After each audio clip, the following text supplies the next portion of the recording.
Welcome to another Comox Valley Horticultural Society garden chores. Today we're in um, Cloves Deli and Catering on England Avenue. So just around the corner from Hot Chocolates and Edible Island. And I'm here with Jim, the owner, and the head cook and bottle washer as well. And today we're going to learn how to preserve grapevine leaves. And to get away from there, I guess it'd be a lot easier. Yeah. So a lot of the times you look for what Gordon and I talked about before was maturity of the leaf and what type of leaf that you need to have. So best time to come in for your leaf is really nice velvety dark green. The back is a very light green but not as webby, so you'll see it's not as rough. And that usually comes between the months of June 15th roughly to about July 2nd or 3rd. Roughly in that area is when they're ready to go. Then that's when your grape clusters will start to produce grapes. Then that's when you start losing all your tenderness to your vine leaf. So this one's a perfect size, so we just easy to clip and take apart. You just want to make sure that the stem, try to take it off with a paring knife or with a pair of scissors, just nice and level at the bottom. Really simple like that.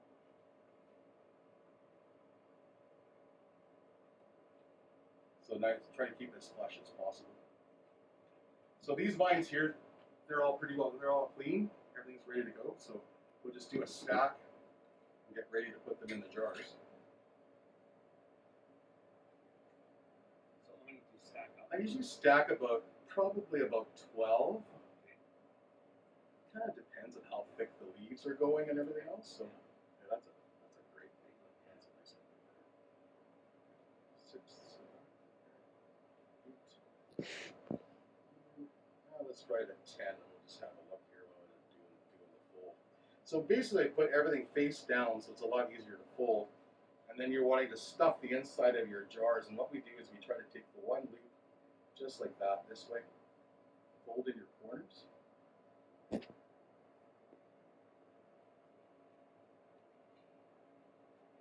And then roll. And we'll just lay them on the inside of the jars, just like that. So basically keeping them from, this keeps them from easier to pull out of the jar once they're ready to be used. And these jars have been sterilized prior to stuffing. Yeah. And then brought back down to room temperature, because that's the thing. Okay, so we're rolling the last of it. So it makes it really simple. Keep it tight.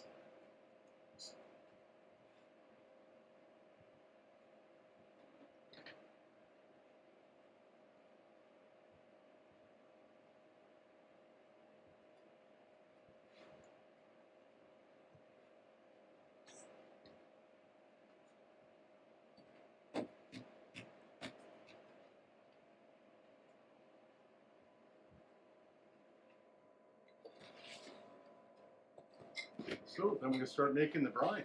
Makes it really quick and easy. So I'm going to turn you into my van of white. I think it's going to be the whole thing. I'm going to fill these 3 containers, and that should give us roughly about enough that we need for brine. So roughly, I always look at it as it's a 4 to 1 ratio. So we always say 1 tablespoon to 4 tablespoons would be your ratio if you're gonna that's the way you're gonna do it. So we say usually a 1 liter jar.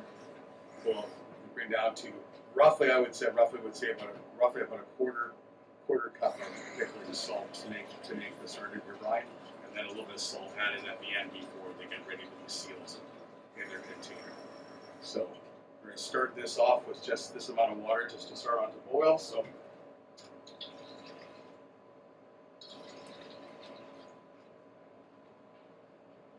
in there.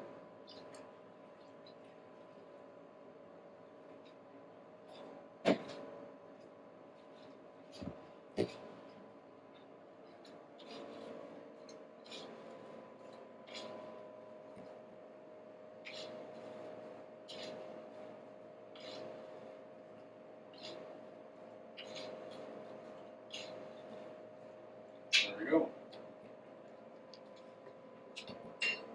So we'll put that on the full boil.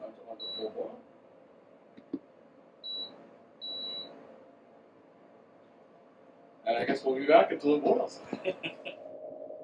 Okay, so we've got the water in full boil. So it's with the salt, the water brought up to a full boil, and we're ready to pour into our jars. Pretty simple. It's probably the simplest in the whole process, I think, is just making sure that you don't overfill. What we try to do is leave a little bit of air at the top, or just for expansion and everything else.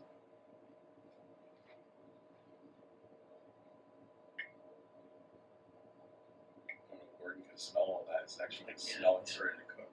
Yeah. So the leaves turn brown.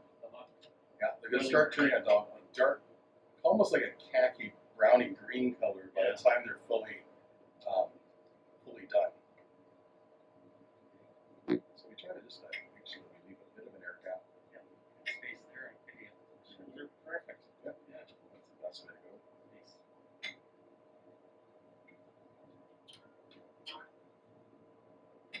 So it's going to leave a bit of a salty brine. It's a salty salt brine taste. It's not going to be something that you're going to it's going to overpower. And what I was always suggesting to a lot of people nowadays when you're making saltwater brine, if it's a little salty and you find that it's too salty, I always put less salt in the mixture when you're making your like dolmades, for instance, and then you'll never have an issue with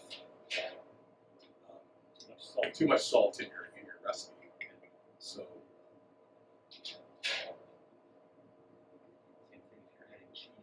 Cut back on the salt. Pull back on the salt, exactly. Making a lot of Greek dishes that have feta cheese in it, you have to really watch how much salt you add, because a lot of the feta cheese itself is in a saltwater brine. So, and olives as well. So you see a lot of the Middle Eastern, Mediterranean, any of the type of things that they do there, it's a lot of it you'll see, of course, a lot of salt, a lot of acids with vinegars. They're doing a lot of their canning and jarring process. Okay, so they're turning a nice brown. So they turn that brownie green color. You see, they almost say a khaki color. So really simple. And now this is the simple part. It's basically making sure that your lid's on top. Quite warm. And cloth here.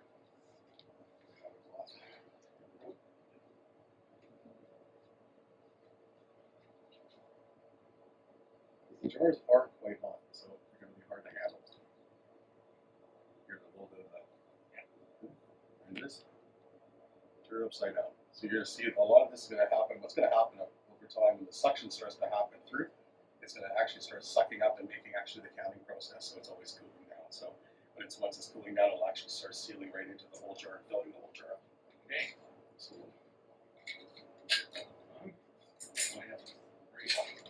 yes, more than that. But you won't lose with what you're doing for sealing, right?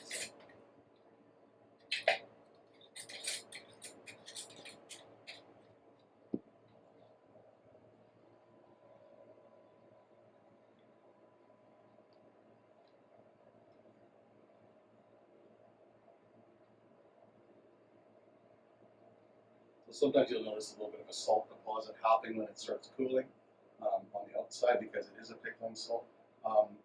That's normal. Don't have an issue with it.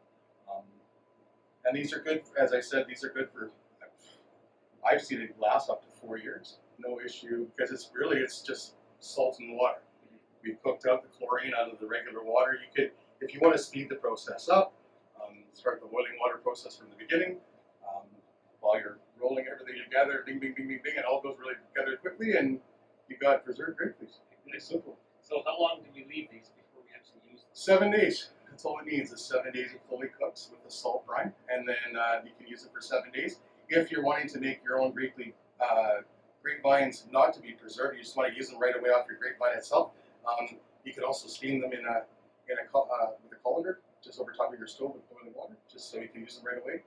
And then other groups, what they've done is that they don't want to do the canning process because they only have a few. Separate it with wax paper, put it in your freezer, let it freeze, and then pull it out a day or two later. Basically, what you've done is you put it into the wilting process, so it's now ready to to use. Grape rolls and do whatever. So you can wrap everything from meat, rice, cheeses. We've even seen brie wrapped in it. Oh yes. All sorts of stuff. So I've seen a few yeah, recipes. yeah. With the brie's wonderful. So yeah, put it on the barbecue. It's really nice. All the charring comes up. Well, Good. Jim, thank you. This has been an education, and I think some of our members that have grape wines